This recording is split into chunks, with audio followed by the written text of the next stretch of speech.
26. ipuina, zaldia eta astoa.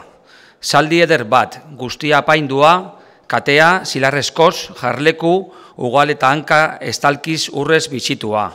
Jabea beratza, zeukana, zijoala bidean, arro-arrorik, idoro zuen, astol makal, argal, pisuaren pisuz, makortu eta obendua.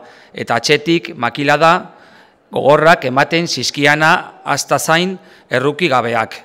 Ikusirik zaldiak, ez ziola behingoan alderrik egin bidetik. Ezin zezekelako nekatuaren nekatuz esan omen zion astoari. Arrituta naitziagok, asto zaharra, nola ostikadaz asetzen ez haudan. Zergatik baztertu ez ni ikusita?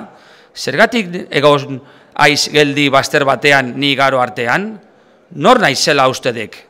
Nago nian apaindua zilar eta urrez pitxitua. Nire korta edo egontokia garbiago ziaok askorren etxetako gela eta lotegiak baino. Nire etxeko nagusiak egiten diete agirika gogorrak morroiari egunero garbitzen ez badute nire egonlekoa. Askan hautsik ez du aurkitu behar, ez da garagarrian ere. Garbitzen dizkiate oinak. Leundu behar dituzte nire bizkarra eta hanka. Nire hileak argi egin behar du. Begira ba, zein mardo gizen eta mamitsuan nagoen.